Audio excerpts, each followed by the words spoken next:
One, two, one, two. Welcome to the After the Bell DJs Talking WWE. We are recapping Monday Night RAW in Seattle, Washington. Tonight on RAW, we got Judgment Day turning on Finn Balor, Bayley becoming our number one contender, Oba passing his toughest test yet against Rusev.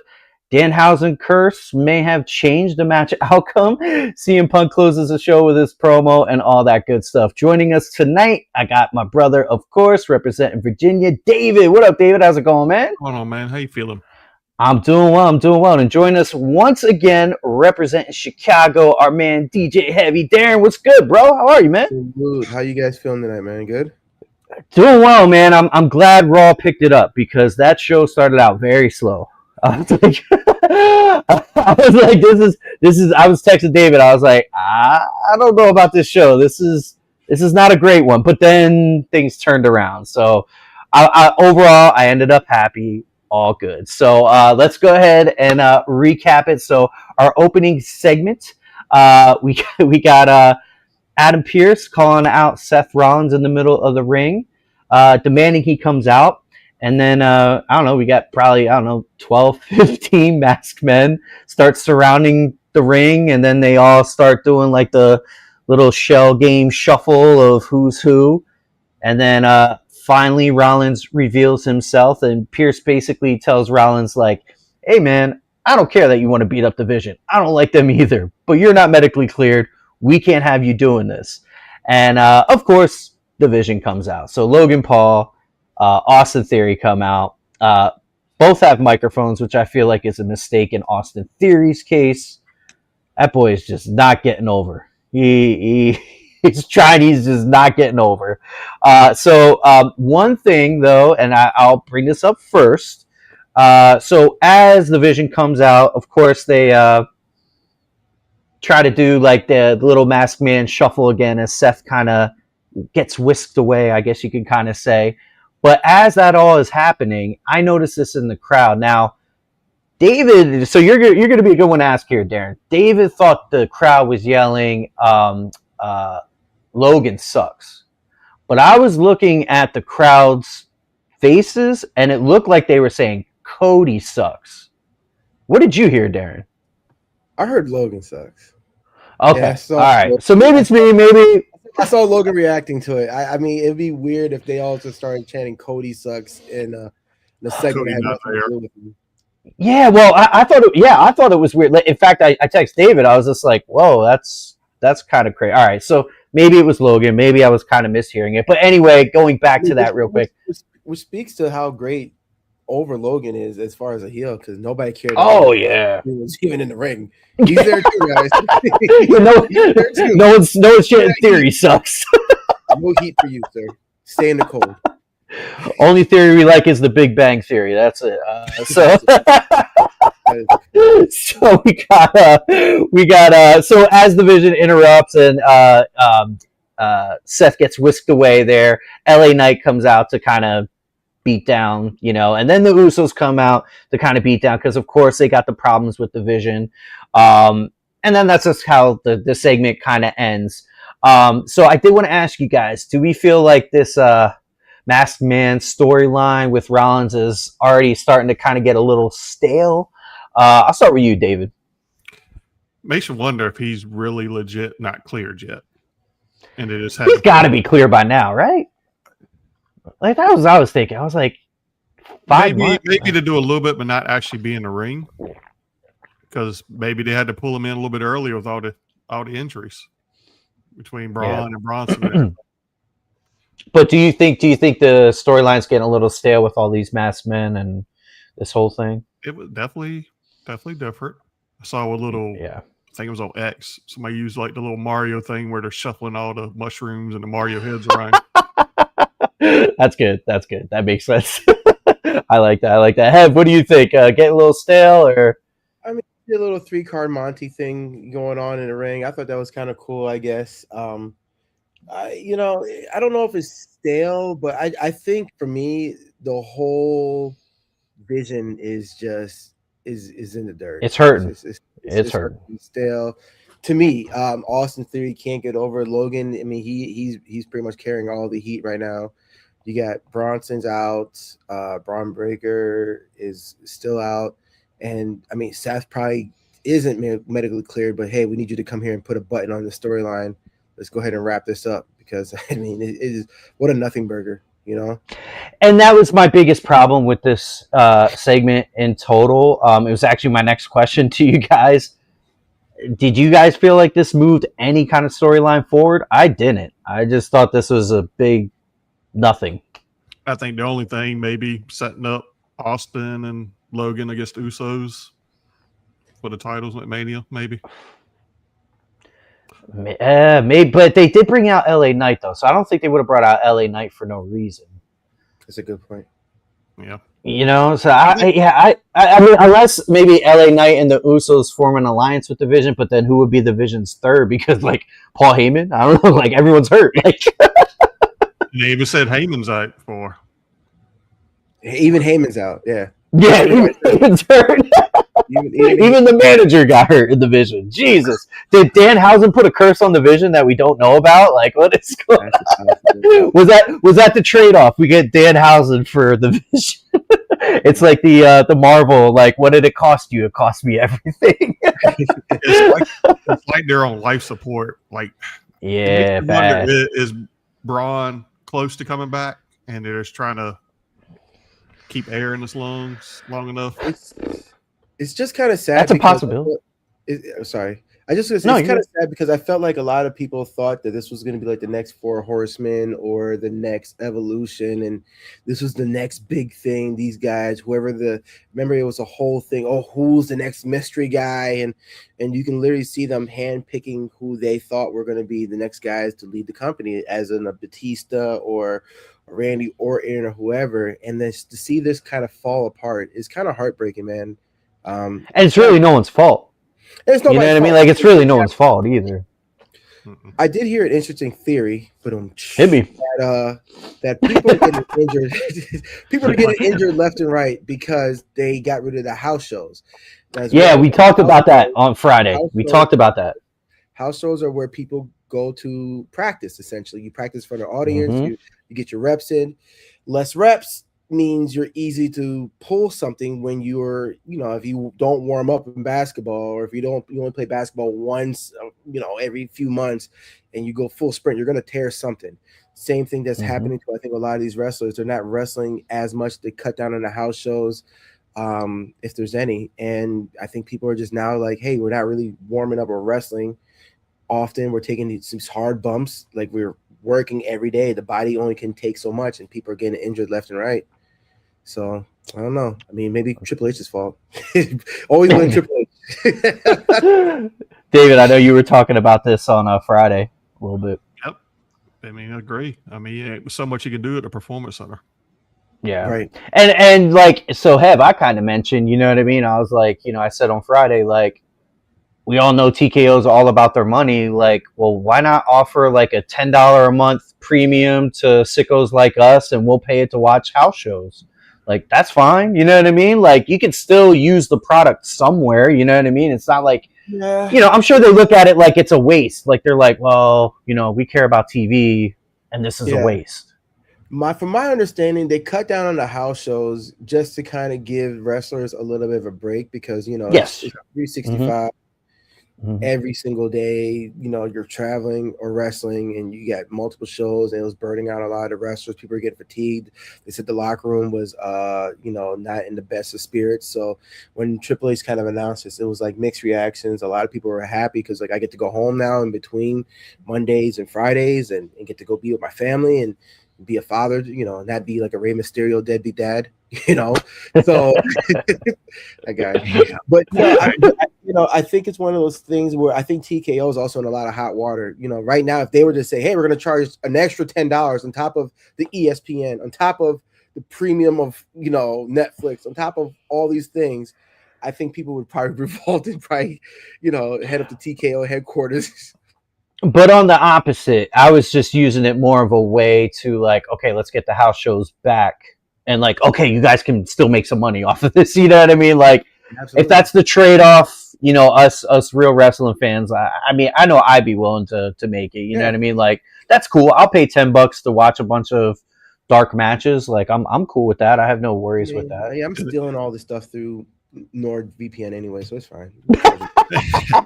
Yeah, as long as they go Netflix International, Hev's good. Yeah. You ain't got nothing to worry about. And Heavy, one of the things we said Friday, like Cody's been a big proponent. He's going to them, say bring it back once a month, where they go 1 weekend a month and do it. I think even something like that would help. Hell yeah, absolutely. I think hell so. Yeah. But if you're just gonna do one a month, make it $5 a month. Don't make it 10. Well, no, not even that. Well, I sent it to you. Now you see there on the YouTube, they're bringing back the old, like from the 90 Latitudes area and stuff like that. Oh yeah, you were telling me. Yeah. So talk about that a little bit, David. You were telling me about that. Yeah, this, like, you know how they got the Vault, their YouTube channel. Now they're starting to put up old house shows from the Attitude Era. Yeah, like stuff that never aired. Yeah. I haven't checked any out yet. I gotta check that out. I went to a couple of house shows back in the day. And I mean, you get comedy out of it because there's no cameras. But like during them, they didn't have lights. They were using wired microphones. So wired mics. What up, D Walker? What's up, D Walk? No Trons, no lights. It was just like basic, just wrestling. Yeah, just getting at it. That seems kind of cool though. I like that. So I haven't watched go ahead. Just to see what they're like, but just like my experience going to them. Are they available now to watch? Yeah. I know. Yeah, I haven't watched them yet either, but one is.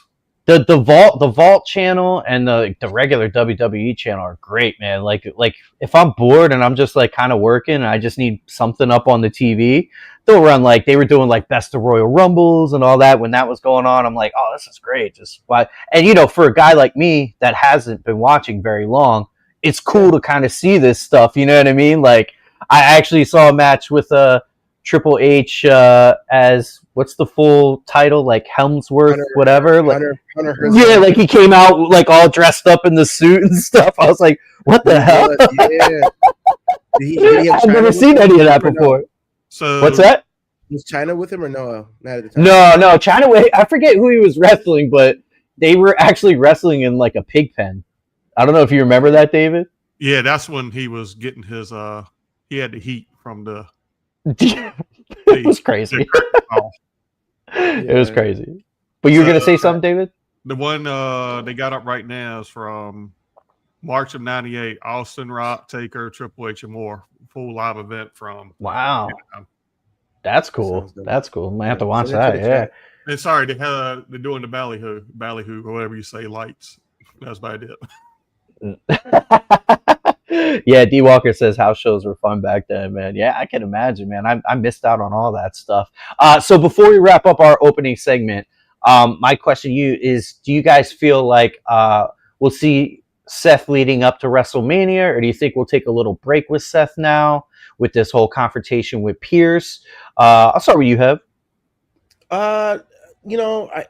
If Seth is willing to come back and talk, I think he's going to come back and talk. I don't know how much they're going to do with him. As far as like him not being medically cleared, it's not safe. So, I think it was a shoulder surgery he went for. Yeah. So, as long as his legs still work, he can walk and talk. I think he'll be, we'll probably still see him, and he'll be doing his little jump and scurry out the ring, and running away from those guys. But, I mean, I've always enjoyed Seth's promos, and I think having him there leading to WrestleMania, whatever it leads to. It'll be good. So hopefully I'll see more of Seth for sure. Before I go to you, David, to your point, I'm actually kind of surprised Seth didn't talk at all tonight. At all. Man, it was weird. He didn't talk at all. Yeah, he didn't talk at all. David. That's a good point. Yeah. I think he's close to coming back, or they wouldn't be doing this either. So, but I mean, we know it. The crowd's behind him, and he's back. They were in the face. Yeah, they were chanting the woes. They were doing. Whoa! They were doing it. Where does that leave him and Becky? Because Becky's heel, massive heel, and now Seth is face. How does that work for on-screen dynamics? It could work because literally they could just keep them separate, right? True. Like they don't really, you know what I mean? Like they were kind of mingling them because of the CM Punk AJ Lee kind of thing, but they could just keep them separate like they were before, and it is what it is. I wouldn't read too much into that. But anything else you guys want to touch on with our opening segment before we get into the women's gauntlet? Yeah. All right. Yeah. That's awesome. So next up, we get our women's gauntlet match. This, for me, left a little bit more to be desired. So it was an okay match. I'll kind of recap it kind of quickly. Took up a lot of time, obviously. It's a gauntlet match. So we get Io and Lyra come out first. Io ends up pinning Lyra. Then Io's still left and Raquel Rodriguez comes out. We get a little Liv Morgan distraction. But Io still ends up pinning Raquel. And Raquel actually gets kind of angry and starts beating down a little extra. Starts beating down Io Sky a little extra. Oh, look who we got here. My man Los. What up, Los? We got Los representing Arizona in here. What up, brother? How are you, man? Good, fellas. Sorry I'm tardy. I just finished up a meeting, but I had to jump in. Yeah. He's like, I'm good. So all you missed is we talked about the opening segment. That's the only thing we touched on so far. So we're just talking about the women's gauntlet right now. So yeah, like I said, Io pins Lyra. Io pins Raquel after the Liv distraction. Raquel gets a little angry, starts beating down Io. And Io is just laid out in the ring. And the next contestant, my favorite, Ivy Nile. I say that jokingly. She comes out, basically rolls Io into the center, pins her super easy, and then Ivy's still in the ring. Then Bayley comes out ends up pinning Ivy with a rose plant, and then Bayley actually missed Asuka. Yeah, then Asuka comes out. Bayley pins Asuka. Bayley is our winner, our number one contender. I will say this, and I'll kind of take it around the room here. My personal feeling, I felt like Io Sky was really the MVP of this match because there wasn't a whole lot going on in my personal opinion. I'll start with you, Lo, since you just jumped in. What do you think of the women's gauntlet match here? Was Io Sky the MVP of the match, even though she didn't win?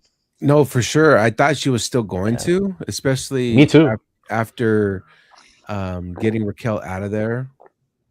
But then it turned into like a squash match for Ivy Nile. So yeah, she definitely carried the bulk of that because it was a little bit of a lengthy match. But when after she got pinned, I was like, okay, great, it's gonna be Asuka or Bayley, which it was Bayley, so it was good. Yeah, I don't like Asuka, so I'm glad that wasn't the case. Hev, I'll turn it over to you. You think Io Sky MVP for tonight at this match? Yeah, I feel like she was. I also thought that Ivy Nile, even though I really don't care for her, I thought she had a pretty good showing. That superplex was impressive. She held that for a pretty long time. It just reminds me how strong she really is. Even though I don't really care for her character or some of her wrestling styles, she is a very strong woman. So that was another standout for me, for sure. David, what'd you think? It was all right match. I didn't. Honestly, I didn't see Io winning because it wasn't like the winner just is getting the title match is actually next week. So it's a good way for Io not to win, but still look strong like that. Also kind of an odd group of girls, right? Yeah. I mean, it's basically, the match is next week with. Yeah. I mean, and I was late to start watching. It was honestly, I fast forwarded and caught up. And it was. You didn't watch it. You didn't really miss too much. One thing I will say to kind of touch on what Hev said, I do feel like this was definitely Ivy's biggest spot in a while because she's pretty much been Miss House main event. I call her Miss Main Event because every WWE show I go to, she's always wrestling in the dark match in the beginning, like always. So, and especially when Chad Gable kind of left American Made, and maybe he's wearing a mask now, I don't know. But ever since he kind of left American Made, it kind of left all of them in this weird, like, we don't know what we're gonna do with them now because Chad was their leader and now he's gone. It just wasn't the match I was kind of hoping it would be. Any of you guys have anything else on this before we move on? No. Yeah, pretty much consensus wasn't the greatest. So after that, we get a match. I say whoops, sorry about that. There we go. After that, we get a match. I shouldn't say a match again. A promo was from Natalia. This was actually shown during the commercial. I didn't see it. Hev, I'm sure you saw it. You got the VPN kind of thing going there. You want to talk about this particular segment since you saw it and none of us really did. Los, did you see it? You didn't see it. Okay. So Hev, you want to talk about it? This is the one time I did not actually see it because normally I do see it all, but I was on a phone call and then like I had to do the catch up and this Netflix okay, no worries. Thing where like when it gets to the commercial, it just skips it, so I miss all that if I don't catch it live. Gotcha. I definitely did not get a chance to see it, but I just no worries. I'll recap it. Yeah, I'll recap it. So Natalia Natty cuts a promo, and in the middle of it, Maxine basically just comes out, starts kind of beating her down, just keeping that Maxine Natty thing kind of going. I don't know. What's your opinion on this guy? Do you care about this feud? I'll start with you, David. Do you care? No. Hev? No. Los? Nobody cares. All right, so we need to move on from this WWE. This is just... I thought we actually did move on from it, but then after tonight, I'm like, I guess not. I guess we're still going. I mean, I like Maxine. She's kind of won me over a little bit, but I just don't... You know what I mean? Maxine's just, you know what? And it's kind of funny. This is going to be, maybe this will be a clip. I feel like Maxine's slowly getting into that LA Knight territory, which is ironic because they're brother and sister. And I just feel like she's never going to get to that. Right? Like, am I that wrong to think that? No, that's actually like she's great. LA Knight's great, but I just feel like they're just something in that DNA just can't get them to the. You know what I mean? Like they're good. Like I'm not saying I don't like them. I like them, but they're just not. It's just not over under before they leave. They get cut. Go AEW. Yeah. They go to AEW the following week puts belts around both of them, and then they drop them and then never do anything with them. So that's kind of how it goes, right, David? That's the business model. The business model. Yeah, so that was the only reason I mentioned it is because it was somewhat significant because they actually mentioned that it happened during the commercial break, which they usually don't bring that stuff up unless they have something in the works. So hopefully this is our little call out to creative. Don't have anything in the works. We're good. We're not worried about it. We're all good. All right. So our next segment, becoming a fan favorite, definitely one of my favorites. Danhausen backstage. He runs into the original El Grande Americano, who's preparing for his match of the evening, and he wants to be his partner. And Americano's refuses. He's just like, no, like, listen, I got this match. I'm trying to focus. Vamonos. And Danhausen doesn't know what vamonos means. So he said it means get away, leave, get away from here. He goes, oh, okay. And he puts a curse on the original Americano. And as the original, as we're kind of cutting to commercial, we see coming down the hall. I don't know if you guys noticed it. I saw coming down the hallway, the modern Grande Americanos boys. You kind of see them walking down the hallway towards Chad Gable. Cut back. Towards who? Oh yeah, original America. Yeah, I'm sorry. Original. Sorry. I don't know. It's the dirt sheets. So before we get into what happens after the commercial break, actually, I guess I should just jump right into it. So we have the Intercontinental Championship with Penta and original El Grande Americano. At least that's what was promoted. But sure enough, the Grande Americano music hits, and it's the modern one. It is not the OG one. Penta's very confused. And by the way, Penta cut a pretty good promo, I thought, in the ring, too. He didn't really say too much other than, like, I'm doing this for everybody. Penta's very confused. The ref's a little confused, but they go on with the match. The match I thought was pretty good. Modern Grande versus Penta. Penta's really been stepping up with this belt. It's his second. That's his or first. No. Yeah, but second match in the ICC. Yeah. He's a what's that? He's the workhorse. Oh yeah. Nah, man, Penta, man, because he'd be wrestling at AAA and he is definitely a workhorse. But Penta hits our his Mexican destroyer, pins Americano clean, retains his championship. Like I said, I thought this was probably one of the best matches of the night for sure. Is Penta quietly rising up the ranks in WWE? David, I'll start with you.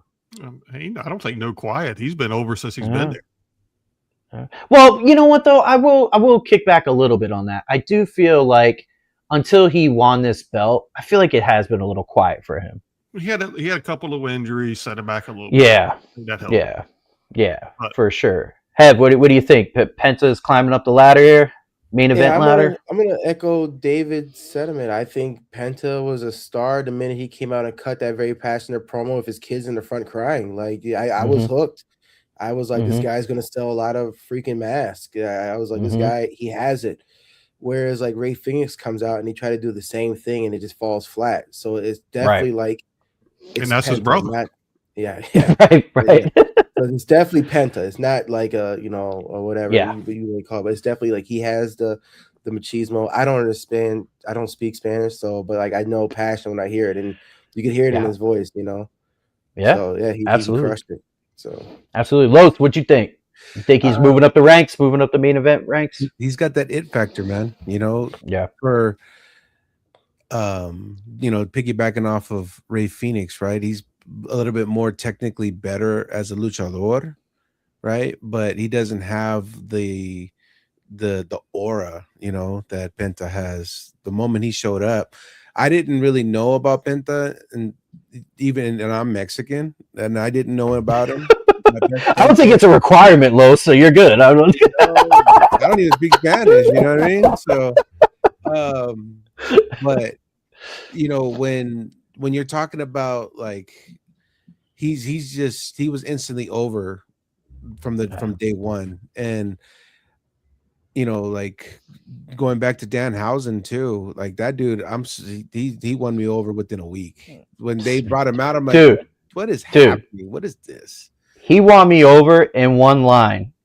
His first line when he goes out, Danhausen came out to a thunderous applause, and I was like, all right, I like this guy. Like, I was like, all right, I see where we're going. I like this guy.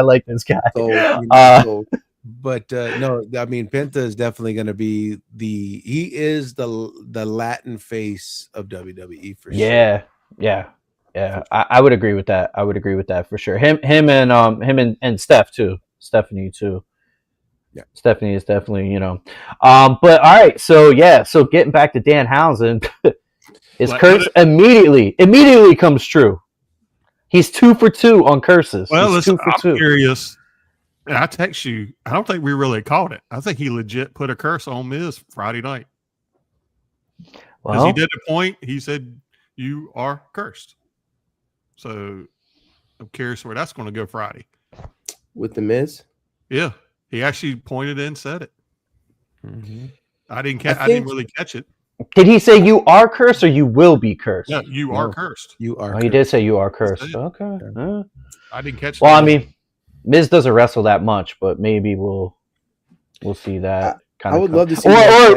Or Miz might be like, yeah, all right, cool, let's be friends, because it did end with Miz being like, wait a minute, what did happen to Dom on Monday? So maybe, but go ahead, Hev. Sorry, I didn't mean to cut you off. I was gonna say I would love to see more of the Miz with Danhausen. I mean, Miz is comedy genius. And this guy Danhausen, I mean, he definitely has the comedy chops, and I think he's only going to bring up the acting skill and the comedy timing for everybody in WWE. Even Adam Pearce was kind of funny next to him, So I'm excited to see what they go with it. I think his shtick is over like crazy, which pisses me off on why they presented him in a freaking coffin in a box for like 3-4 weeks. Like, just you could have just had him pop up in the back segment and just be like, "Oh, I'm here," and it would have been great. So I actually was thinking about this. actually think the whole crate thing and how ridiculous it is actually leans into the Danhausen character, because I didn't know the Danhausen character like you guys, right? But think about it. It's ridiculous. There's 12 females and Danhausen in this crate that are going to come out with like little puffs of smoke. Like, that's a good point. You know what I mean? I feel like this is what this, like, it was meant to be what it was. You know what I mean? Like, I feel like it was just meant to be, and it was bad, but it was supposed to be bad. Like, I think it was, this is how we're going to present him, because he's a ridiculous character, and this is a ridiculous debut. I think where it hurt the WWE fans like us, not so much me, but I know a lot of people were like, oh, it's going to be Jericho. It's going to be someone cool. It's just like, no, like, this is 2026. Jericho isn't coming out of a crate. This is stupid. What wrestler comes out of a crate?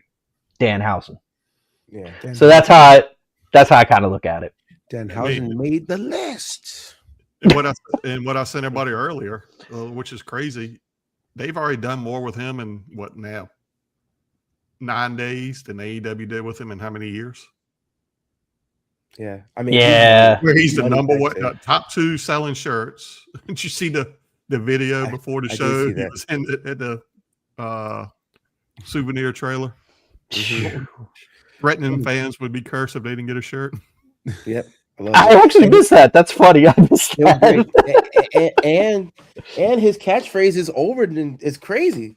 When he goes, "You are cursed," everybody, you can hear everybody going. Yep. I'm like, dog, that is the fastest I've seen. Over. I'm already seeing it because he hadn't mentioned it, but I'm not going to be surprised at Mania, one of the nights, they got one of those little indoor blimps with his face on it. Oh my God. Hey, dude, I really hope, I would love to see him on the screen. Well, he got the pointing picture, so he did get that. Maybe got the mentor with Miz, right? So he's getting some of his demands. WWE's the Manhausens. What's that? The Manhausens. Yeah, the Manhausens. Yeah, Hausen's starting to be a whole thing too, which is kind of funny.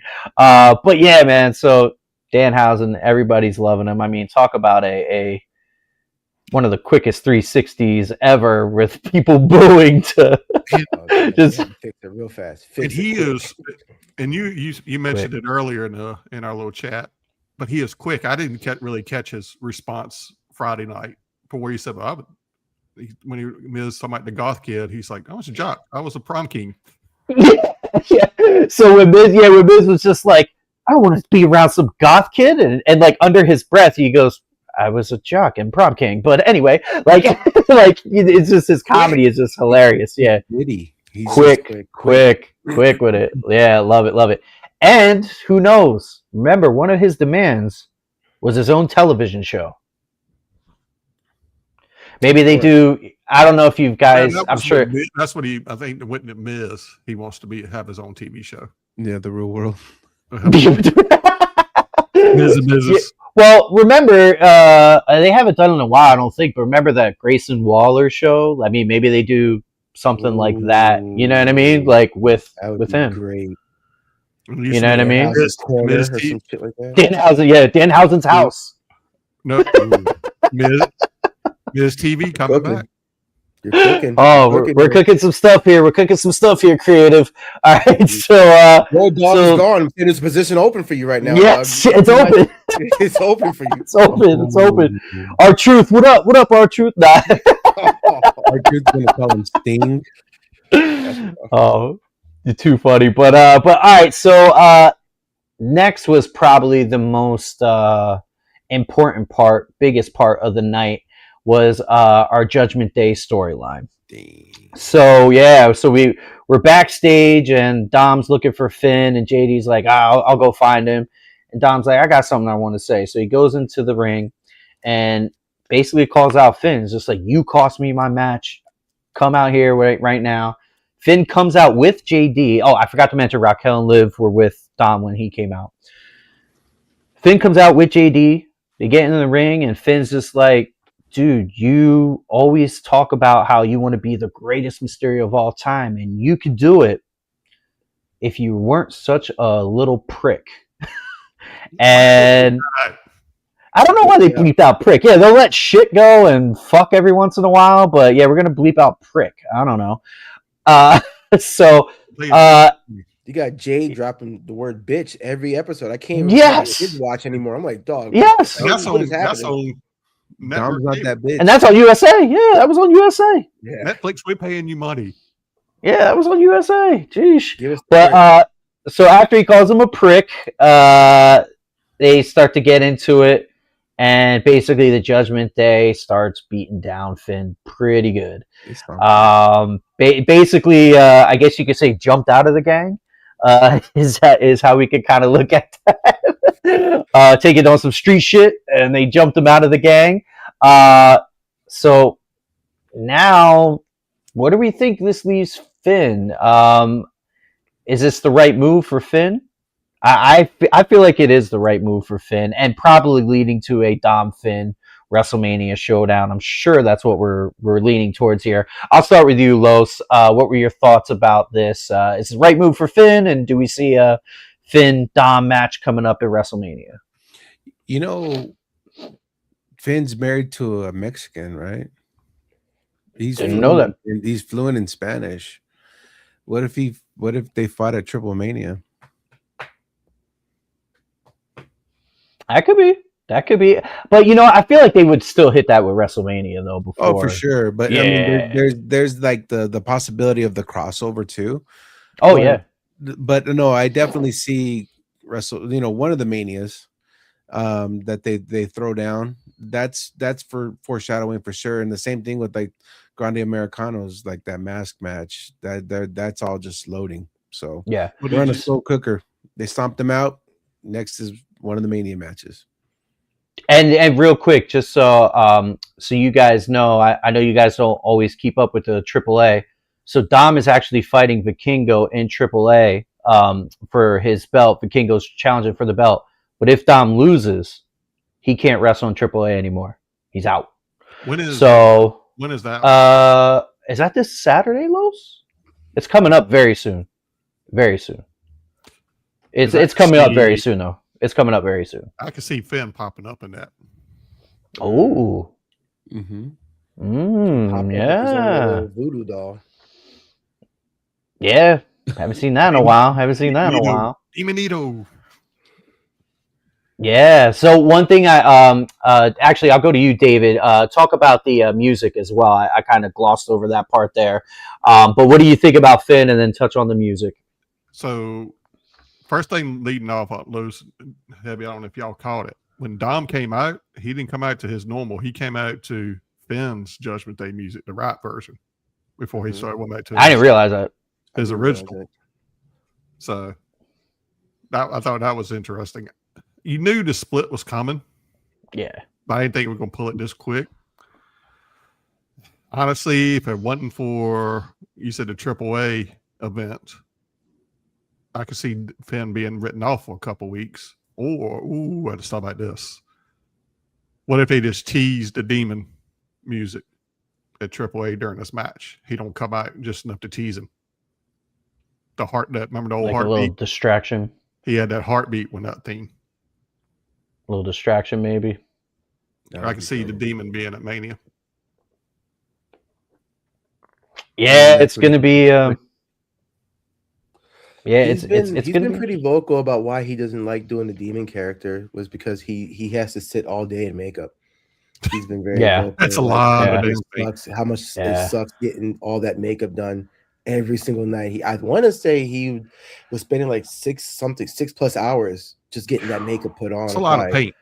So it's a lot of paint. It's a lot of time, and there's only 24 hours in a day. Between that, at some point you got to go over the match with somebody, and so I'm pretty sure that we're not going to really see the Demon anymore. But I mean, you never know. Never say never. It's Mania. It's Mania. Yeah, you never know. Maybe it would be faster if Danhausen did it. Yeah, how fast does Danhausen put his makeup on? That dude looks weird with like face paint. Man, I actually saw it. Yeah, he paints his ears and everything. Yeah, he goes in. He got a trademark. You know that paint is trademark. His face paint. Yeah, he was doing it before Sting. Yeah, he got the trademark before Sting. Yeah, Yeah, it is People were crazy. we didn't man. know. People were like we didn't know you could even trademark a face paint. I think he was Yeah.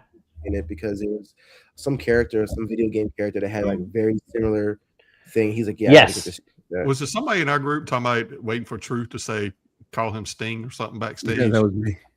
Oh yeah. That would be funny as hell. I was like, That'd be just. I don't think they're gonna mention That would be great. I didn't want That that, would but be now I really want to see that. But not really. Now that needs to happen. That's funny. What's Sting doing here? Oh, Yeah. God, I can see it now. Well, and you know what? And again, going back to Danhausen getting over, actually, the first line he says is he goes, "Oh, Code Stone Austin." He like when he called Adam Pearce. He's like, "Oh, disguise, glasses, I get it." I was like, "What the hell?" Yeah, he's hilarious, man. Anything else we want to touch on with the whole Finn Judgment Day? Again, this was like the biggest kind of advancing storyline thing of tonight. No, I was just touch on the fact that David had kind of said like it kind of came a little quick. I think this was the longest breakup. I mean, we've been seeing Finn make faces behind this guy's back forever, and just the whole menacing look into the camera after like Dom walks off. I'm like, okay, it's gonna happen. It doesn't happen. It's gonna happen. Oh, it doesn't happen. Okay, what is happening now? They're tag champs. Like, it was so much going on. It was like this breakup has been like in the works, and I feel like every time they try to break them up, they like we actually need you guys a little bit longer to stick around and keep the storyline going. I mean, they've been like I think we talked about it. They've been doing this shit since Edge, So this Judgment Day thing has just been still going on. The other thing that was surprising to me is JD McDonough. I didn't realize he was the first one to throw the first real blow, and knock down Finn, which was weird because they were tag champs, and and Finn kind of brought him into the business, right? Yeah, and when JD knocked his head like really bad, Finn was a little clothesline. Yeah, there was a second there where I thought JD and Finn would go against Dom. There was a second there where I was like, "Oh, wait a minute! Like, wait a minute! Wait a minute! I thought JD was going to be like torn. Yeah, same. Yeah. Like make a choice. It was like without even hesitation, he just started. Yeah, I was gonna say he only was torn for like 10 seconds. That's your boy. Like, what are you doing? And they brought out the chair, and they were like literally like they were beating him down. Dom was doing his frog splash. How nuts was that frog splash on the chair? I mean, that will do more damage to you than it would him. Well, yeah, Dom did grab his ribs. I saw like he did grab his ribs too. Like you didn't think that out, did you, Dom? We'll give Dom credit. He protected Finn on that because usually if you watch whenever they take, they got their arms on the side. They lift their arms up whenever they're taking a splash like that to try to brace. If you go back and look at that one, Dom hit knees first. Nice. Because where Finn couldn't get his arms up because the chair he was being held back. Gotcha. Really good quick, observation. Though, was I the only one that got like the Godfather vibes when Dom walked out tonight? Like he had the ladies behind him. I was like, damn, you got the whole. I mean, that's Dom's persona, right? Yeah. Like, Mr. Ladies Man. Mr. Ladies Man, the mullet and the stash, man. That's it. The mullet, if you notice, the hair is getting longer on the side. The mullet's going away. Well, he needs to keep the mustache though, because him without the stash definitely looks weird. So he's definitely coming into his own as far as a look goes. But good for him. Let's go back to that his little bleached hair stuff as a kid. Oh yeah, the peroxide. Have you seen that, Matt, when Eddie and Ray were fighting over custody for him? Like he literally has it. And Slim Shady. Yeah, I have. It's crazy. But so all right, so our next little segment we have, I thought was kind of interesting as well. Possible big storyline stuff coming up here with it, but oh yeah, D Walker says I see a push coming for Finn. Yeah, we definitely see that. He's been doing great in the ring for sure, especially the matches with Punk. Definitely shows he's still got it. So our backstage segment was with Javon Evans, talking with Mr. Pierce, and one thing I thought was interesting with this was he basically Adam Pierce was like, "Oh yeah, you got the whole week off." I'm like, okay, this is weird. And then all of a sudden we get Kofi Kingston coming and basically offering Javon a spot with the New Day. And he's like, you don't have to answer now. He's just like, think about it. But he said, I see a lot of myself in you. And there's definitely been a lot of comparisons with Javon when Kofi first came in. Now, I wasn't watching WWE when Kofi first came in, but I have seen some of the stuff. And I definitely can see the comparisons. I get it. So what do we think, guys? Do we think Javon's about to become the next member of the New Day? David, I'll start with you. Nah. He doesn't need it, right? Yeah. I think it's going to set something. The heel version of New Day is just not working. It's not unbelievable from day one. So I don't know what they're going to do with that. So maybe I could bring a different perspective from this. So I didn't know the New Day as baby faces. With the what's the guy's name? It's escaping me. That Big E. Yeah. Big E. So I didn't know them with Big E. So I only knew them as heels. And to be honest with you, I like them as heels. I think they're kind of funny. I like the stuff they do. Ironically, they started off when they first formed New Day a long time ago. They were heels, right? But everybody got so behind them, and then, D-Wall just said it. They're so wildly popular faces.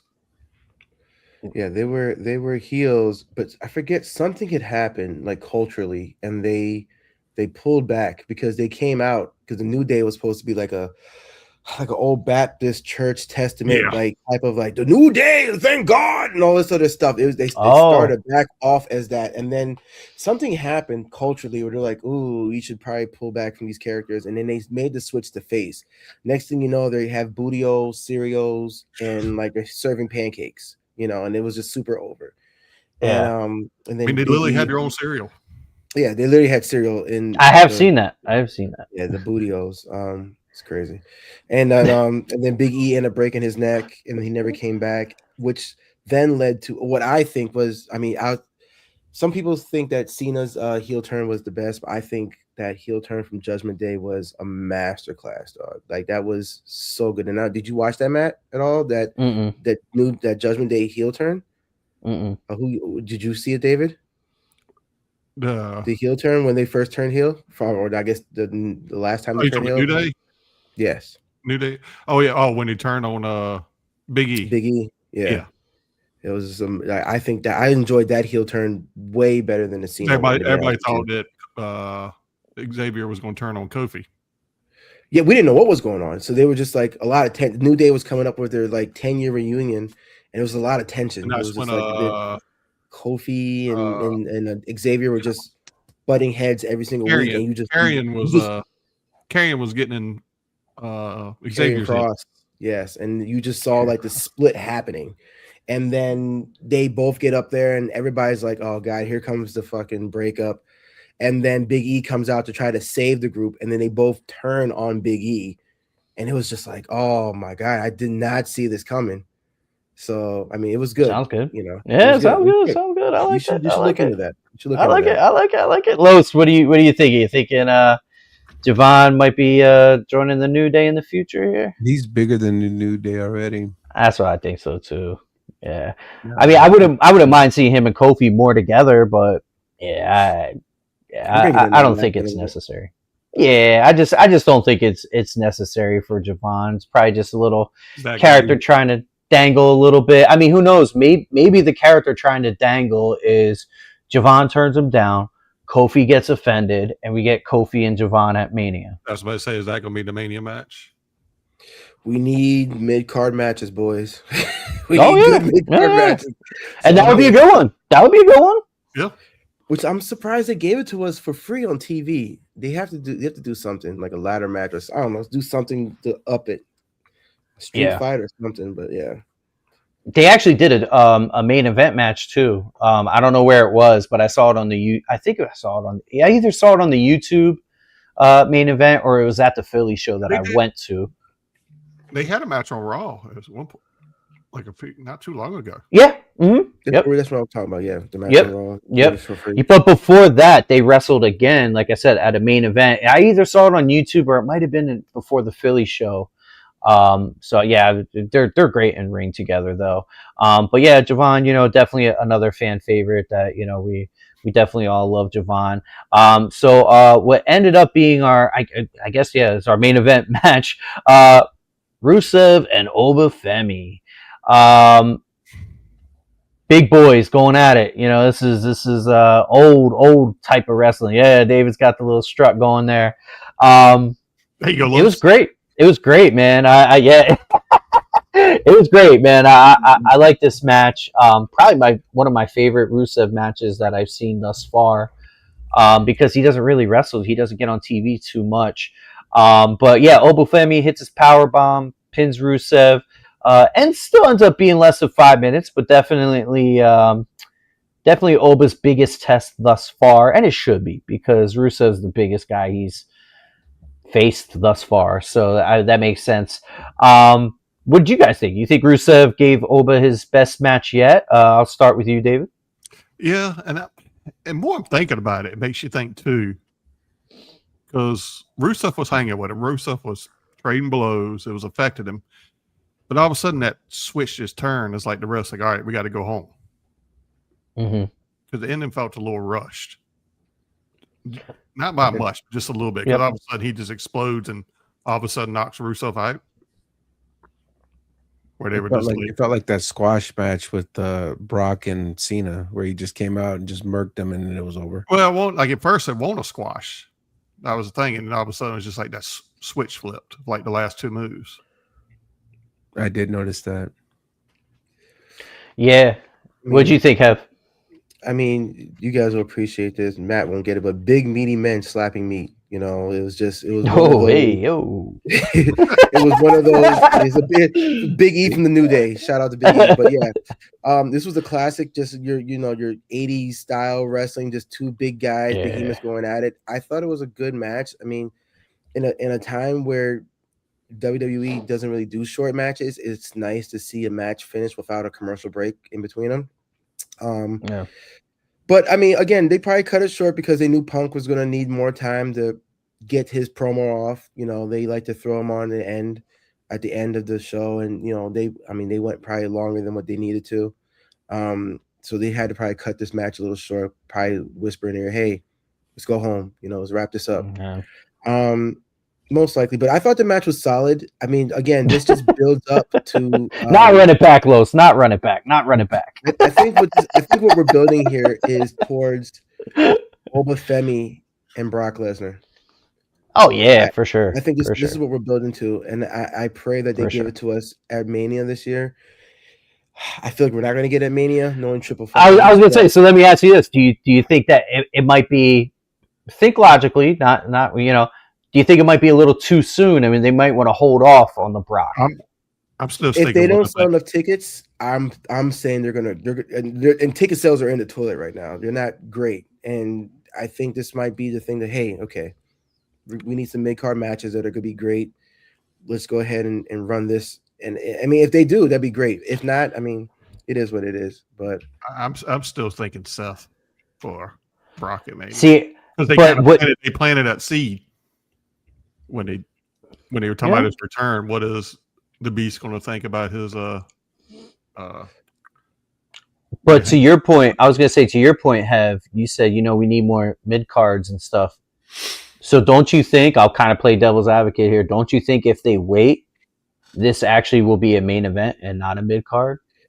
I mean, absolutely, this could be a main event, but I mean, you would have to have Brock Lesnar back kind of full time. He's such a part time now, and he has a weird sex case going on. So who knows, how much longer we really have Brock before, whatever. But like, it is what it is. I think that, somebody's going to answer the challenge. So if it's not Oba, then I would challenge you.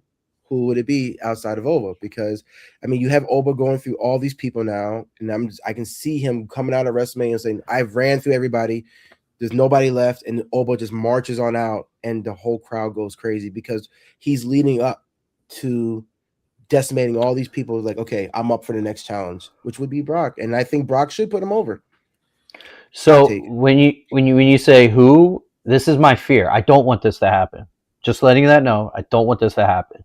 My fear is since Brock's doing like an open challenge, I feel like it's gonna be like something stupid like The Miz or Danhausen or you know what I mean? Like, yeah, I feel like it's gonna be a stupid ass match, and like they might not even announce it, and it'll be like Randy Orton when Joe Hendry came out. You know what I mean? Now I like Joe Hendry, so I'm not saying, but like just as a surprise, but it's not gonna be someone you want it to be. That's my biggest fear. Go ahead, Los. Yep. To that, right? It would be dope if they did it that way, where they literally did the call out the night of at WrestleMania, and it was Oba. That would make the pop go crazy, because just like I like that. Brock isn't around enough to create this whole storyline and the build up to. You kind of have to kind of blindside the whole universe the night of, to where you're like, all right, who's going to be my opponent? And it's Oba, and it's like, yo, like then it would be. Well, Brock would be a pop. Brock is back next week, and I think he's back every Monday till Mania now. Oh, I mean, he could be just out there just talking shit, just waiting for somebody to come out. I mean, and the whole thing with Paul Heyman, he's going to have some words for, Seth. So I mean, that could be a thing, but I don't think we're going to get Seth and Brock at Mania. I was just thinking, because you said that have about Paul Heyman and stuff. Paul Heyman's hurt. That means Brock would have to talk. Brock can talk. Well, Brock can talk. He can talk. Brock can talk. He's great. He had a whole little back and forth for Roman one summer, and that was must. Okay. All right. I can rock with it. I can rock. Los, you have something to say? No, I was just reading D Walker's. He said that he sees it being a hard time Brock putting Oba over. Yeah, I mean, Brock has a thing with black wrestlers. It's been a thing in the black community now for a while. It's been kind of crazy. So I don't really. Yeah, probably not. He's probably not. That's why I said I think he should put him over. But yeah, we all saw. I mean, you didn't see Matt, but we all saw what happened with Brock and Kofi. Yeah, see, yeah, he mentions Kofi right there. yeah, that's Kofi. Oh, remember He did Kofi and Big E both dirty. So dirty, so bad. But it was a really good match. I did like this. Like I said, we're all talking about it's going to lead to Oba and Brock definitely crossing paths. Yeah, if it is a good question though, if not, all right, let me pose this to actually everybody, since you kind of posed it to me, Hev. If not Brock, who will Oba be wrestling at WrestleMania? Or do you think Oba's not going to be in WrestleMania? I think he's definitely going to be in, but David, if not Brock, who? Yeah, maybe they do the Andre Memorial Battle Royal. Let him run through everybody.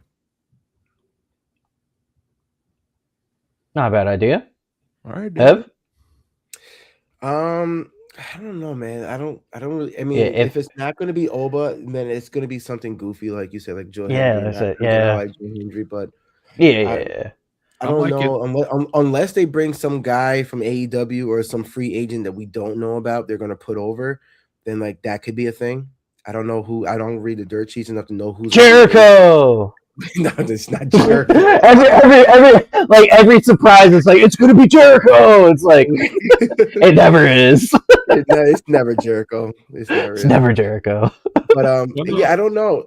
Maybe they bring out just a new person. Do you have that? What's that guy's name who was in the Royal Rumble? The black dude, the big powerhouse guy. Powerhouse. Was his name? Hobbs. Royce Keys. Royce Keys. They could bring him out. They could parade him out as and then give Brock a good run for his money. That's not a bad. Yeah, that's not a. Especially if Brock's going to be on the next couple Mondays, they could build it up during. That's actually not a bad idea. Yeah. But that's not a bad idea. The other thing I think D Walker might be right as well, possibly LA, because LA was the one driving. Yeah. What did he do with Paul? And again, that would just be a stupid match to me. I would be pissed if that was the match. I don't. Well, they do hate LA, so it's possible, I guess. But go ahead, Los.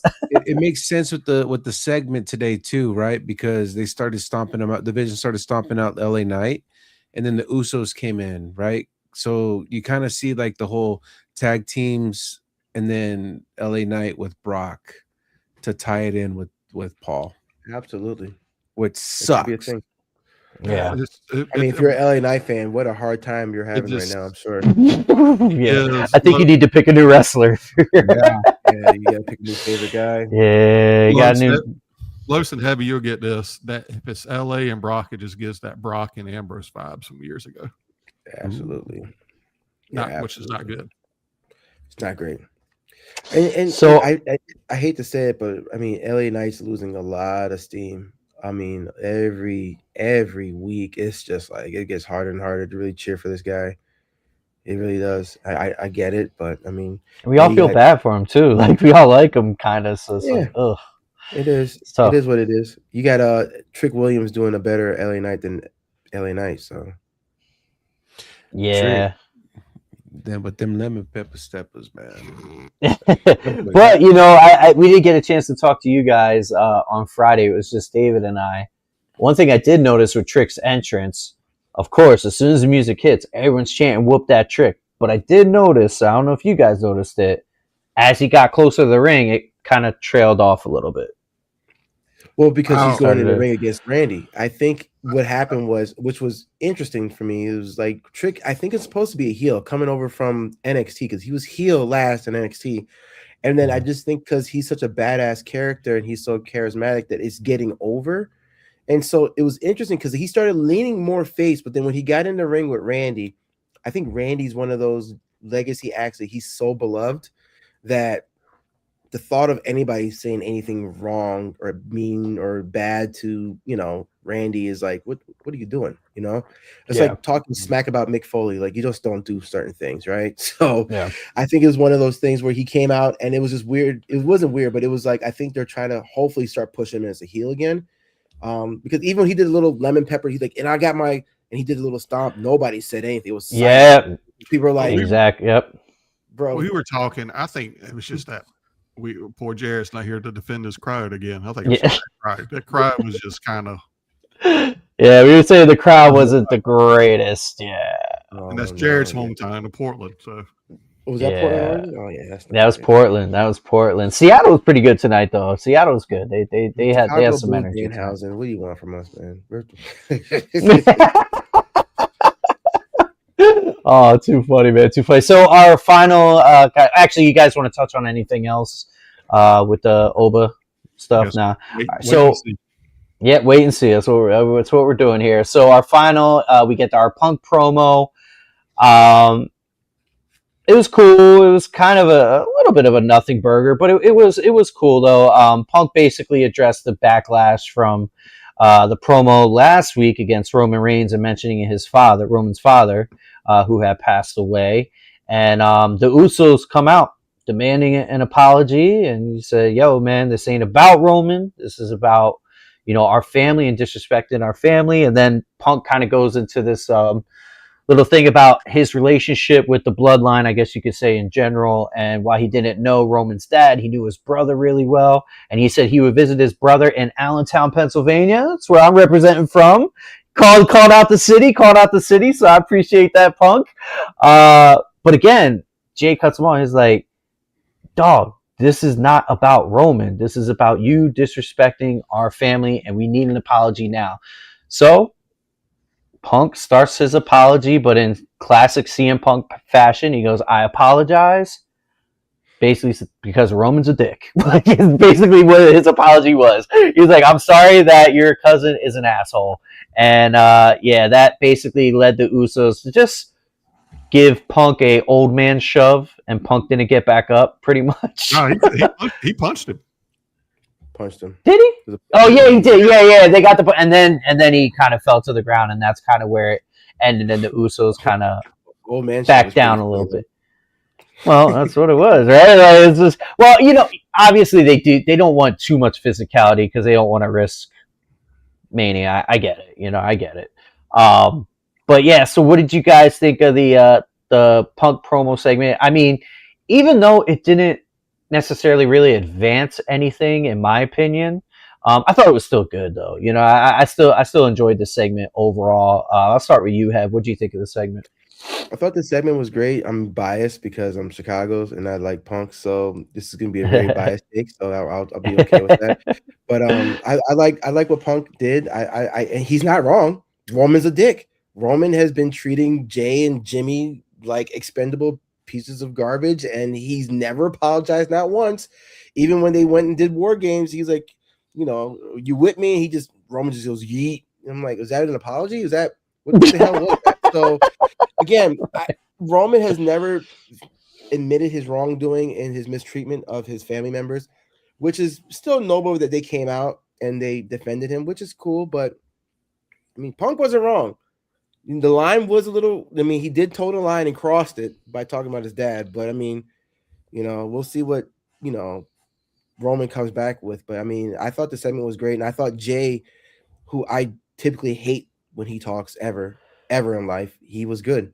I mean, he was really passionate. He was passionate. I believed every word he said for once, and it wasn't just yeet mania.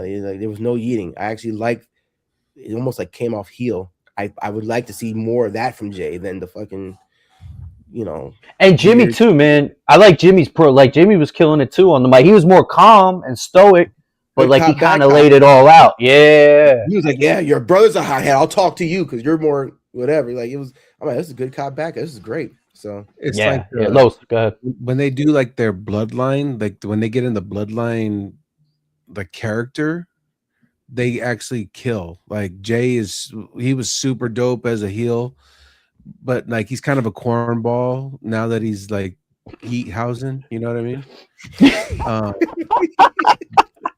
New word, Yeethhausen, trending Yeethhausen. He said that. He goes, "Oh look, the Yeethhausen here," but no, because I didn't actually get to watch the segment, guys. I had it on my TV on mute because I was in a Zoom. Like I was like one eye over here and one eye over here, right? I could feel like Jay's energy because he was like that hostile back when like he was trying to be, he was punking Sammy and he was like the enforcer, kind of, you know what I mean? So I definitely agree. Like Jay, his aura was so much better to where this character is just night and day versus being a Yeethhausen guy. But yeah, I agree, David. What'd you think of this segment? They had very, very good points. I mean, and Punk was right. Roman did the exact same shit to Cody a couple years ago. Yep. I mean, Punk balled it up. Him talking about Dusty, but I did like same vibes from Uso. That reminded me of the start of the Bloodline vibes. The way Jay was pacing, that kind of, like you said, that enforcer before Solo came in, kind of thing when main event was born. The right hand man. Sorry, right hand man. Do you think we're going back to a Bloodline situation? It was one of the most amazing stories ever, right? So the biggest story in the history of wrestling. And by the way, actually, I did catch up on that, guys. WWE had this whole 4-hour Bloodline thing. I watched it for 4 hours. I was like, all right, everyone says this is the best story ever. I got to start here. I got to watch this and catch up. So it was really good, really good. Los and Darren, this would be a good question for y'all. Just storyline, not about what it meant to wrestling. Which is bigger, NWO or Bloodline? I feel like NWO was more impactful. As far not as going off that, what it did for the business, but just in general. What do you mean? What it did for the business, or in general? Like, I guess both of them had good impacts on the business. Because I was gonna say I think they both had big impacts. I think NWO changed the way that wrestling is now. Like before NWO, you guys got to remember the wrestlers were coming out as plumbers and whatever, and NWO came and added the realism that blurred the line. Like, remember Kevin Nash and Hall showed up and we didn't know what the fuck was going on. And we're like, yo, what is this? That's true. Razor and Diesel here. And then they started just doing wild shit, like breaking windows. And people were like, yo, is this real? And they started just taking over and people didn't know what was going on. WWE then copied it and said, okay, we're going to call this the Attitude Era. And that launched what wrestling is now today, Whereas the Bloodline, I felt like the Bloodline got a lot of people who wasn't watching during that PG era, like myself and a few other people that I know, got back into wrestling because, hey, what's going on over here? Every time I turned on during the pandemic, there was like a crazy promo going on from like, the Bloodline. They were just crushing with the whole Sami Zayn thing. So I feel like that was big for the business. So it's kind of hard to measure the two. But if you're asking me, I think NWO probably was more impactful. But, I feel like in today's modern era, the Bloodline was the longest running one. And I felt like that brought a lot more. That might have saved the business at the time. There's always these little moments where like, like John Cena stepping up or like whatever, that kind of Stone Cold coming out and saving the company. Like these little moments that kind of save WWE's ass every time. And I feel like the Bloodline was one of those for sure. You nailed it. Those to definitely piggyback off of Heavy, like the Bloodline, what the Bloodline saga, right? They were like, oh, this is the bottom of the seventh when Paul Heyman was saying stuff like that, right? It fine-tuned like Roman, right? He kind of became that guy. Like it literally, like they dug their heels in and molded him. Same thing with the Usos too, because like when they first came in, they were kind of like a joke. Like no one really took them serious until you couldn't tell them apart. I mean, look, Yeah, face paint and everything. Exactly. And then I think the end all be all is you got to go with NWO, because that when that happened, it was the birth of heel Hogan. I mean, he's the immortal, man. You gotta go NWO. Nice. Good question there. David. What's your answer, David? Oh, there we go. I think I lost y'all for a second. Well, I was gonna say, what's your answer, David? I mean, that's very, very good points on both of them. Because where will we be where we are without the NWO? And I remember that's what I took a little bit of break. And that was, I'm showing my damn age, back getting towards the end of high school when NWO came out. And that grabbed, a teenager grabbed their attention again because of that same thing. Because the WWF we knew at the time was, like you said, freaking Kane as Isaac Yankem, like deranged Dennis and shit like that. Dennis and all types of weird shit was going on over there. It was nasty over there. And what was Dusty? Your boy Vince. Well, now WCW was just as guilty. Because what was Dusty? Watch that. What was Dusty's? He had the polka dots thing going on, and he was dancing around. That was a joke on Vince. No, when Dusty was back in WCW and he was booking the Shopmaster. That's what Danhausen's debut was being compared to. Oh shit! Yeah, I didn't think about that. But I will give the Bloodline one thing. They never got watered down.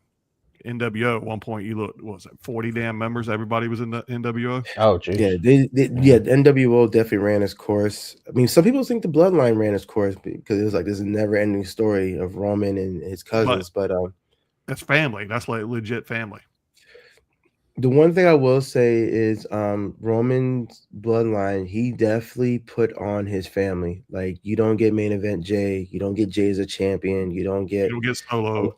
You don't get Solo. You don't get a lot of things. And like what Roman did for his family was really like elevate every last one of his family members, which is kind of crazy.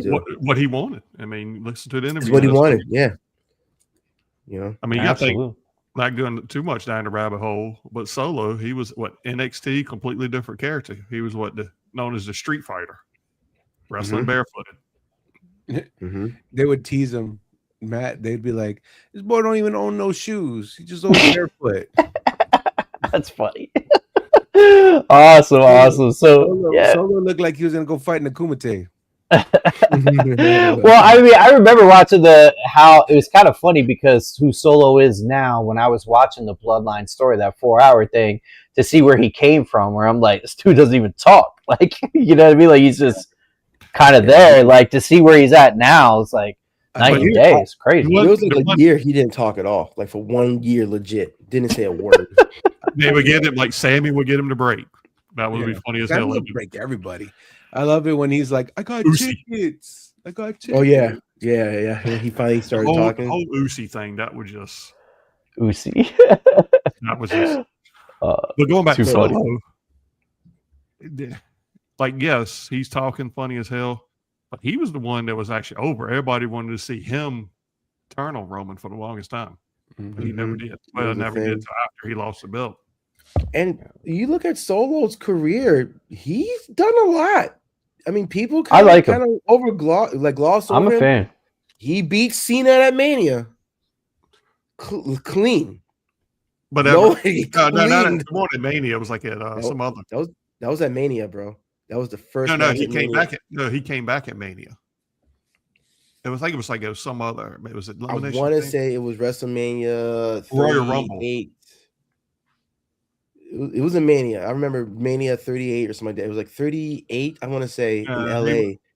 And then I remember. The only reason why I remember this because it was like the first match. Was the first match? So I just Googled it. I Googled it. Solo beat John Cena at Crown Jewel November 4th, 2023. Was it Crown Jewel? He gave him like what?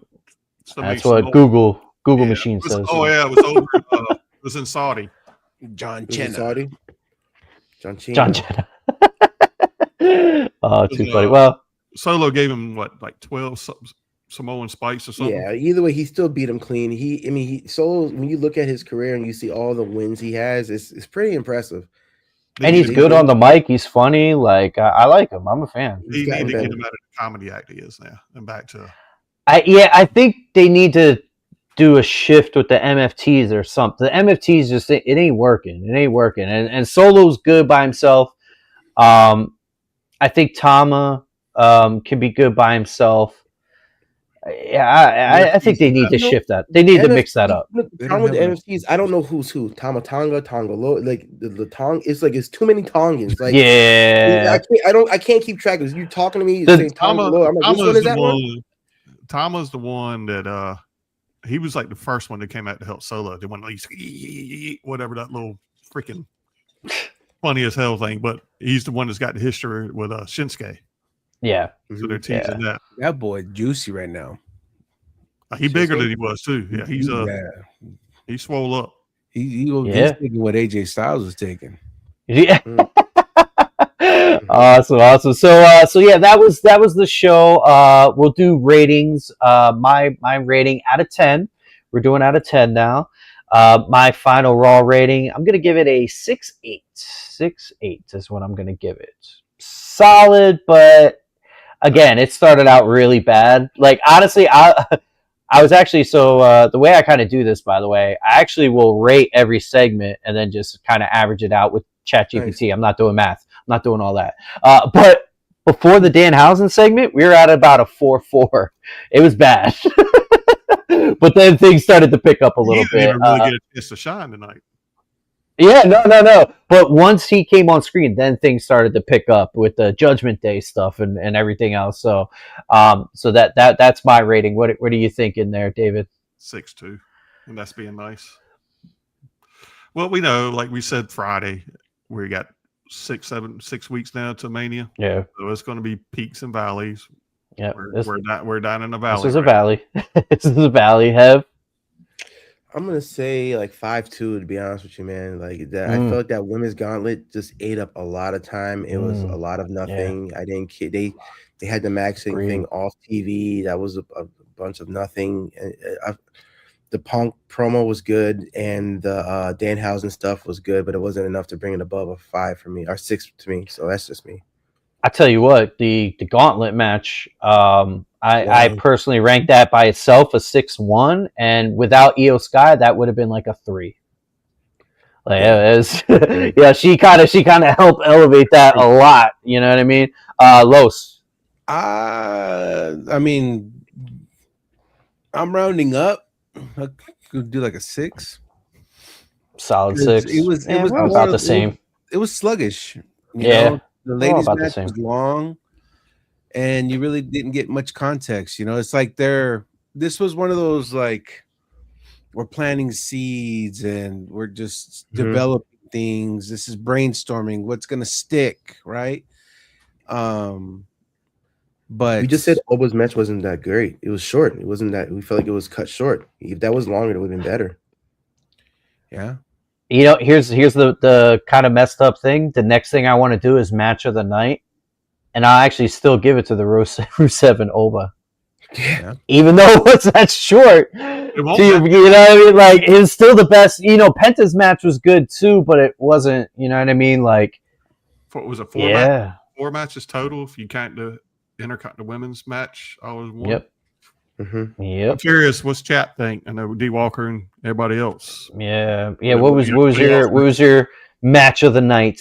While we wait for that segment of the night, though, was definitely, in my opinion, Judgment Day. You know what I mean? Like the Judgment Day Civil War, I guess we could kind of say is maybe coming to a head. I guess you can't say a civil war. It's just Finn getting jumped out of the group. He just got stomped out. But yeah, I gotta jump off, boys. It was all good, brother. Thank you for joining. Yeah, we're about to wrap up here. Thank you for joining. Appreciate you, Los. Later, brother. Later.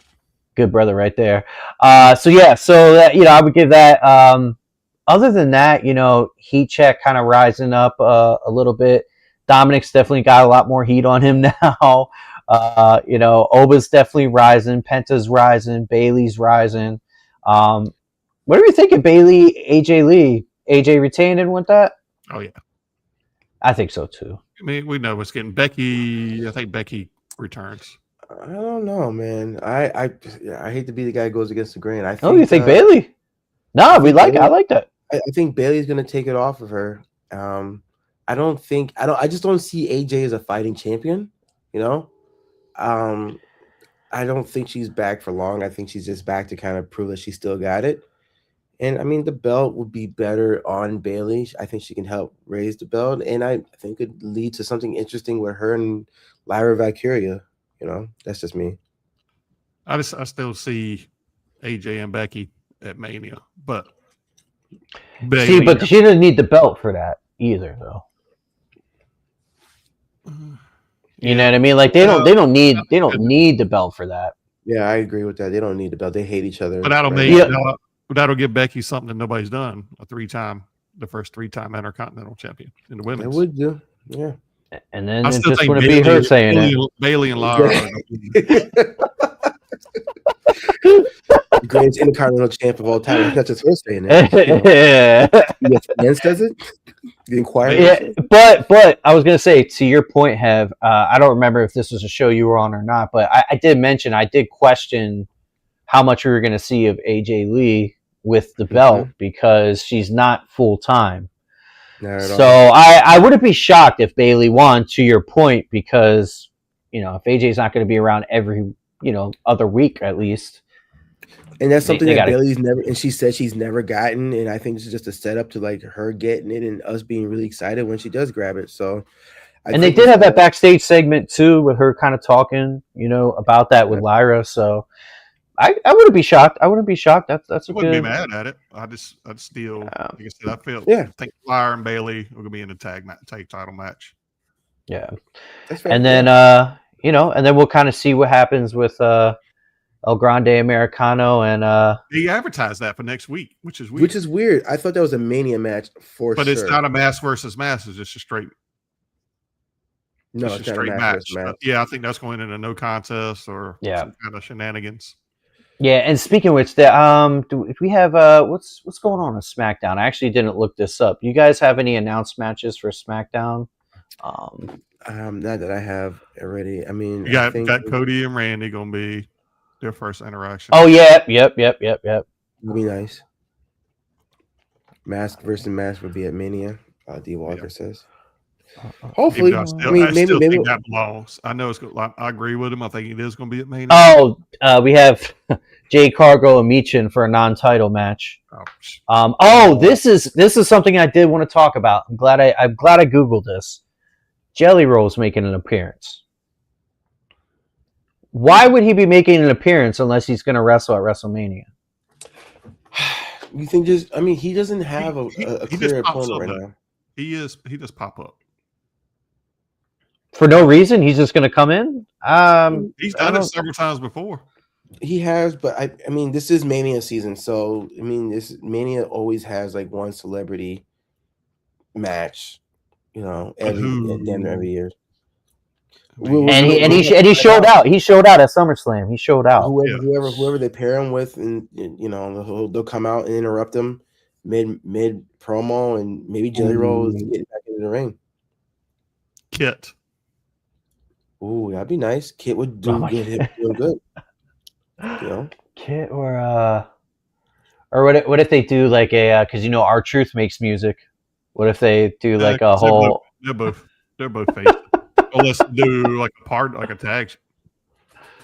No, because R-Truth with Damien. Yeah, remember they get a shot. Oh, yep. So R-Truth and Damien versus Kit Wilson and Jelly Roll. Is that what we're going with?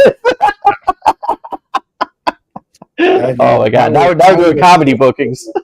Now we're fantasy booking, ladies and gentlemen. Yeah, now we are fantasy booking. Oh, too hilarious. All right. Oh wow. So yeah, D Walker said the plan is for 16 total matches, is what he's heard. Well, we got a long way to go. 8 matches a night. I mean, I guess it could be fun. Yeah, but we only have 8 matches a night is a lot. We have three. They added that extra hour too each night. Wait, they're adding an extra hour to Mania for each night? So, but wait, did they say it's adding an extra hour, or they're starting an hour early? They're starting an hour early, but they weren't surprised. I don't know if they said they're just adding an extra out, like that's a bonus hour. I don't know if that's a bonus hour with there. D Walker said, yeah, they added extra hour. I haven't heard. Oh wow! They just don't need to do like they did at 35 when Becky and Charlotte and Ronda. That was freaking 12:30, 1 o'clock on the East Coast. That was like, yeah, it's not great. That was too long. That was some AEW shit there. Yeah. That's a little long. They got like 9 matches on their pay-per-view coming up in the next couple of weeks. That's all. Damn.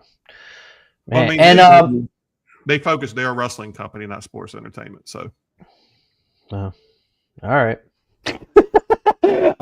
So one thing I do want to just touch on before we jump off here, it's still on Peacock if you didn't get a chance to see it and you need to catch up on some NXT. Vengeance Day was awesome. I kind of feel bad because all the like wrestling podcasts and different shows and on Sirius that I listen to, the talk obviously is all Cody and Randy. And poor Vengeance Day barely got mentioned, but there are some awesome matches at Vengeance Day. Definitely check it out. I'll definitely co-sign that if you get a chance. Definitely check it out. The Tony reference when he had his hair all crazy like Seth and he took his hair out and Tony D'Angelo. It's every time I see him come on the screen, I like doing an impression in my head. I'm like, I'm Tony D'Angelo. I'm here to kick your ass. Like, it's I don't know, it's terrible. Whatever. Yeah, it's terrible. It's good. I'm Tony D. I'm gonna kick your ass. But yeah. So all right. The ladies did cook. Yeah, man. Yeah. So like they actually had Lola Vice. They had Lola Vice and Kalani Jordan do an underground match. So they just took all the ropes off of the ring. And just went at it. Yeah, it was dope. It was dope. Style. I like that. Yeah, it was dope. Man. It was a really good show, and I just feel bad because I feel like it kind of got overshadowed by the Cody Randy thing because that's all everyone was talking about. And then the second thing they were talking about is Danhausen. So they kind of got overshadowed a little bit. So I just wanted to show NXT some love, man. It was Easter week, the first week in April. That's their next one, and they got the triple. I believe so. Yeah, I believe so. And yeah, in fact, the triple threat's this tomorrow. Yeah, it's tomorrow, right? No, I think no. Or they're saving that for the show. When is it? It's not this one, but it's look. But they got a triple threat coming up with JC Jane, Sol Ruka, and Zarya. Now that Zarya and Sol Ruka kind of split, they got beef now. So yeah, whole deal. But all right, Heb's yawning. That means we got to get up out of here. I'm tired too. I got to take my edible and get some sleep. So all right, thank you guys so much for joining. Much love. Shout out to D Walker, man. Always coming through our resident chatter. No one else chats, so we appreciate you, D Walker. Thank you so much. Thank you, Hev, for coming through, man. Appreciate you, David. Thank you so much. And we'll be back Friday after SmackDown. I'm available, so I'll be there. David, you're available too. All right, awesome. So Hev, I'm sure you're working, man. Hev's always busy. Friday, yeah, you can't mess with Fridays. I got you, bro. 3 more weeks before it cranks up. Yeah, I have my team working for me, so I can take a night off and just enjoy SmackDown. So we're good. So thank you guys so much. Appreciate the love. Make sure you're following on all the social media. After the bell, we post a bunch of clips, all that kind of stuff. The clips been going crazy on YouTube, especially, man. So appreciate all that love. And until Friday, enjoy your week. Peace. Signing off. Appreciate everybody.